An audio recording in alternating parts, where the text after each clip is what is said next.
서민들의 고혈을 빨아먹었다. 철저히 따지겠다. 금융사관 CD금리 담합 의혹에 대해서 시민단체뿐 아니라 국회까지 나섰습니다. 오늘 2부에서 좀 자세하게 들여다보죠. 먼저 안진걸 참여연대 민생희망본부 팀장 연결이 되어 있습니다. 안 팀장님 안녕하세요. 네, 안녕하세요. 이 CD금리 담합 의혹, 아직 공정위가 조사 중입니다만 어떻게 보고 계세요? 네, 우리 국민들 입장에서는 정말 까무러칠 정도로 놀랄 일입니다. 예. 시중에 금리가 떨어졌는데 우리가 빌린 대출금리 또는 주택담보대출금리는 안 떨어졌다. 이상하다. 예금금리는 0.1%밖에 안 되는데 대출금리는 5%, 6%까지 받는다. 이런 이야기는 누구나 하고 있던 이야기거든요. 맞아요. 그중에 한 절반 정도 12금리 연동된 금리라고 이렇게 지금 추정되고 있는데요. 예. 12금리가 담합이나 조작이 있었다면 이건 은행이나 증권사들의 수익을 위해서 대다수 국민들이 가계부채에 좀 폭증하고 있는 상황인데 예. 폭리를 당한 거나 다름없기 때문에 그냥 부당이득이 아니라 이거 범죄행위 아니냐라는 여론이 돌 정도로 굉장히 여론이 지금 악화되어 있습니다. 그런데 김석동 금융위원장은 담합할 이유는 없어 보인다 이런 요지의 말을 하면서 공정위 조사에 의문을 제기했습니다. 우리가 한 내부 금융사 그 직원의 자백 가지고 너무 성급하게 담합이다 몰아가는 건 아닌가요? 예, 저희가 조사 결과를 기다려봐야 될 필요는 있습니다. 왜냐하면 실제로 시리금리가 최근에 예. 나머지 대출 금리에 대해서 많이 오르지 않았다 이런 지적도 있거든요. 그렇죠. 다만 공정거래위원회는 국가기관이 의혹이 상당하다 했는데 금융감독위원회에서 그걸 부인하는 좀 굉장히 재밌는 황당한 상황이거든요. 그러면 금속도 위원장 그동안 감독을 제대로 했느냐, 저축은행 사태까지 비춰봤을 때 우리 국민 입장에서는 입이 10개도 할 말이 없는데 같이 조사해보겠다도 아니고 관행이니까 어깨를 감싸는 발행을 했단 말이죠. 그리고 가상금리를 높여서 충분히 받을 수 있는데 담합을 했다 이렇게 이야기를 했습니다. 근데 지금 현재 가상금리도 잘못되려는 지적을 받고 있거든요. 예. 게다가 가상금리 합치는데 많을 때는 3점 몇 %까지도 가상금리를 하는데 그걸 지점에 막 맡겨놓은 경우도 많습니다. 그렇죠. 그러니까 금리가 정해지고 금리가 유통되는 이 체계 전반이 문제인데 오죽하면 공정위가 나섰을까 저희는 이렇게 보고 있는 건데 금융감독위원회나 금융감독원은 공정위가 오히려 잘못됐다는 식으로 치고 나오니까 그 입장에서는 그런 국가기관 간에도 지금 그 싸움이 있는 거고 또 금융감독기구들은 관행이라고 봐주는 거냐 이렇게 비판할 수밖에 없습니다. 그런 생각이 심리적으로 사실은 듭니다. 그렇죠. 네. 만약 이게 사실로 밝혀진다면 어떻게 대처해야 된다고 보세요? 네, 시리금리가 0.1%만 올라도 가계 연간 이자 부담액이 1,700억 정도 늘어나는 거로 지금 추정되고 있거든요. 예. 그러니까 만약에 지금 시중의 대출금리가 떨어지고 기준금리도 떨어졌지 않습니까? 예. 근데 시리금리는 그대로 유지되고 있었거든요. 그래서 이거에 대한 이상하게 시리금리가 떨어지지 않을까. 내 국민 절반에 가까운 사람들이 시리금리 플러스 가상금리로 금리적으로 갖고 있는데 그러면서 이런 의혹이 막 번졌거든요. 예. 그러니까 만약에 0.1% 또는 많게는 0.5%가 떨어질 수 있었는데도 그대로 받았다. 은행들이 그걸 은행이나 증권사가 알면서도 그래서 이자 부담액이 수천억 몇 년까지 하면 수조 원이 되겠죠.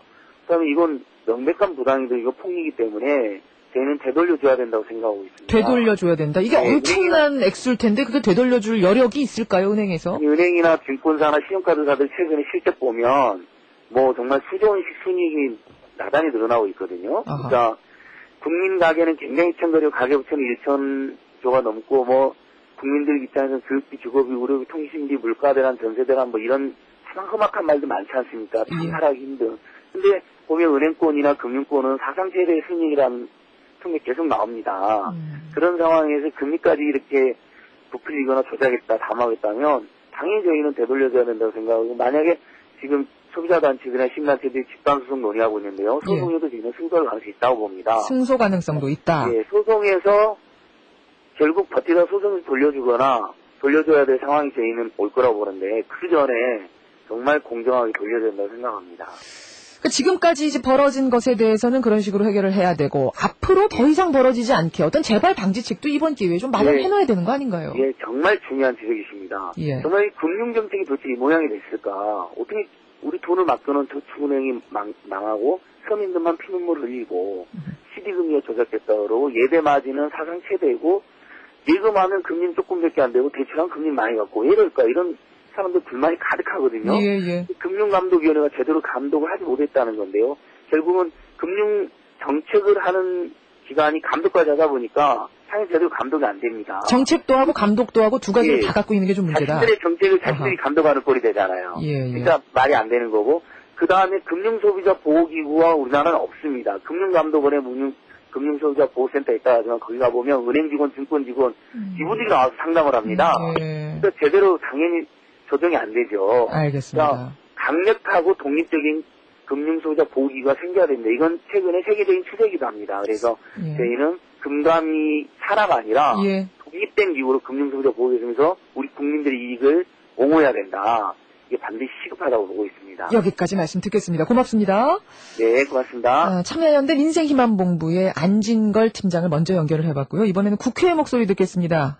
금리 담합 의혹을 국회에서 철저히 따지겠다고 밝힌 분, 국회 정무위의 김정훈 위원장 연결이 되어 있습니다. 김 위원장님 안녕하세요. 예, 안녕하십니까. 이번 CD금리 담합 의혹, 아직 의혹이긴 합니다만 정무위원장으로서 어떻게 보고 계십니까? 예, 그 앞에 분도 CD금리 담합에 대해서 말씀을 하신 것 같은데요. 예. CD금리는 은행이 발행하는 그 양도성 예금 정세의 금리를 말합니다. 그렇죠.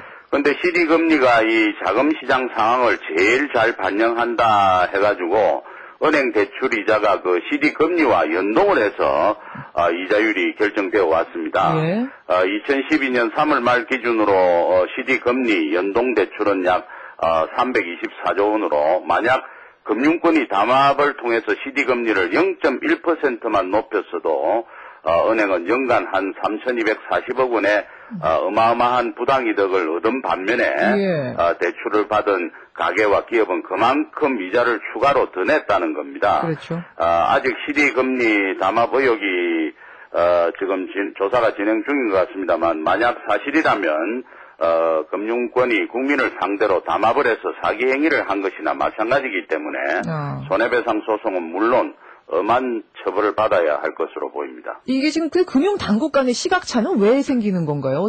어느 쪽은 조사를 하겠다고 나서고 어느 쪽에서는 그럴 이유가 없어 보인다라고 하고 왜 그런 겁니까? 근데 이제 양쪽 견해가 다른 것은 이제 서로 간에 이게 뭐 손해배상 액수도 뭐 천문학적인 숫자인데다가 예. 책임 소재가 벌어지면은 거기 뭐 책임져야 될 부분들이 크기 때문에 서로 좀 이렇게 책임을 회피하는 경우가 있는 것 같습니다. 그렇게 보시면. 근데 이 CD금리 거래 수익률을 평균해서 매일 두 차례 이렇게 평균을 해서 두 차례씩 고시를 하는데요. 예. 이 CD금리 고시한 걸 보면은 올 1월 달부터 7월 달까지 CD금리는 3.54에서 3월 말에 3.5 한 번 딱 됐고 똑같습니다. 움직이질 않아요. 은행채, 동안채 이게 전부 다 변동이 조금씩 다 있는데. 예. 그리고 또 지금 공정거래위원회에서 담합 조사를 하니까 CD금리가 뚝뚝 떨어지고 있는 것을 볼 때. 예. 뭔가 이게 좀 잘못된 거 아닌가 하는 그런 뭐 추측을 가지게 됩니다. 그렇죠. 위원장님, 근데 이제 이런 얘기도 시중에서 나옵니다. 이게 뭐 담합을 했느냐 안 했느냐를 떠나서 예. 이미 이 CD 금리라는 게 대표성을 잃지 않았느냐 어떤 기준금리로 쓰기에 예. 그걸 오랫동안 알고 있으면서도 금융권에서 이걸 제대로 바로잡지 못했다. 대체할 만한 기준금리를 발견하지 못했다. 찾지 않았다. 이런 지적 어떻게 생각하세요? 그러니까 지금 보면은 뭐 그렇게 이걸 실세 금리를 나타내는 주요 단기 지표 금리가 이 CD 금리인데 예. 이런 왜곡 현상이 있다는 걸 금융 당국이 알고도 이 방치를 장기간 해놨다는 것은 이 비난을 피하기가 어렵습니다. 일단 그 문제가 있고요. 그리고 이제 지금 이제서야 뭐 이 담합행위 조사가 들어가니까 예. 지난 7월 19일에야 이제 이게 문제가 있다 이래가 합동 TF팀을 만들어서 뭐 이 제도를 개선하자고 뭐 부산을 들고 있는데 이거는 완전히 소 잃고 외양간 고치는 격이다 이렇게 보이고 이번에 정무위에서 책임을 막 철저히 묻도록 그렇게 하겠습니다. 예. 그러니까 저는 담합을 혹시 하지 않았더라도 말입니다. 예. 이게 연간 한 10조 가량 뭐 예전에는 CD를 발행을 했습니다만 지금은 예. 그 10분의 1토막밖에 발행을 안 하는 상태인데 예. 과연 이게 기준금리로서 역할을 할 수 있는가? 정말 뭔가 새로 만들어져야 되는 거 아닌가? 이런 생각 들더라고요. 그렇습니다. 이걸 기준금리의 대표성이 의문이 있는데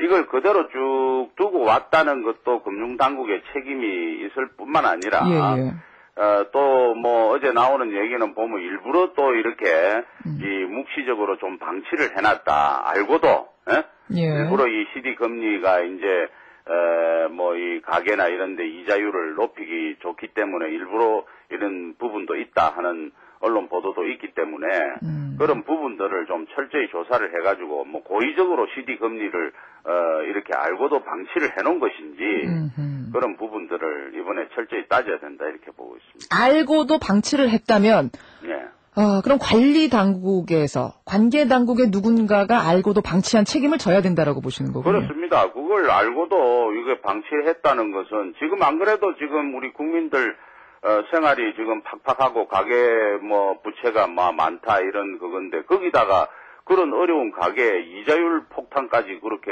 뒤집어 씌운 셈이 되기 때문에 그 책임은 크다고 볼 수가 있죠. 공정거래위 그리고 금융위, 금융감독원 다 정무위의 업무 보고 곧 하지요? 예, 그렇습니다. 어떤 점을 중점적으로 보시겠습니까? 지금 뭐 공정위하고 금융위하고 서로 뭐 책임이 없다. 이거는 뭐 일부러 그렇게 한 것이 아니라 이 CD 금리가 이 그동안에 뭐 제대로 이 활용이 안 됐기 때문에 그런 현상이지 이걸 뭐 담합을 했다든지 이렇게 아니다라고 말을 하고 있는데 이 부분들에 대해서 이제 조사를 철저히 하고 필요하면은 정무위 산하의 진상조사 특위를 구성해서 현장 조사도 나가고 할 예정입니다. 이번에 업무 보고를 받을 때 공정위 업무 보고 받을 때 그 제보를 했다 하는 정권회사 사장하고 제보자를 국회에 출석을 시키려고 지시를 했더니 공정위에서는 그 제보자의 신원은 법률상 이렇게 공개를 못하게 했다. 이래 해서 그 뭐 제보를 누가 정확하게 했는지 뭐 그것은 이 출석을 시켜서 할 수는 없습니다만은 기관을 상대로 엄격히 조사를 해서 필요하면은 정무위 산하의 진상조사 특위도 구성을 하고 현장 조사도 나갈 그런 생각입니다. 앞에서 그 시민단체 분께서는 이게 안 되면 피해 배상을 제대로 안 해주면 집단 소송까지 들어갈 생각이다라고 얘기를 하고 있습니다. 어떻게 집단 소송 나서기 전에 좀 보상을 담합이 이제 사실로 드러났다 할 때는 뭐 금융권이 국민을 뭐 이 담합으로 속여서 부당이득을 취한 거기 때문에 그 부당이득 액수 플러스 손해배상까지 해가지고 집단 소송이 당연히 들어올 거로 예상이 되고요. 그리고 이 국내 문제만 한정되는 것이 아니고 또 국제적으로 이 거래되는 파생 상품의 이자율 수합은 CD 금리가 또 지표로 활용되고 있기 때문에 이 담합이 사실로 드러날 경우에는 이 파생 상품 시장의 혼란과 대외 신인도 하락이 우려가 됩니다. 그에 따른 대규모 또 국제 손해배상 소송도 들어올 예정이기 때문에 이 국내외적으로 만약에 담합으로 밝혀지면 금융권이 입는 재산상 손해뿐만 아니라 도덕성으로도 큰 타격을 입을 것으로 보입니다. 이게 금융당국의 수장까지 좀 뭐 어떻게 문책할 문제냐 이런 질문도 들어오는데 어떻게 생각하세요?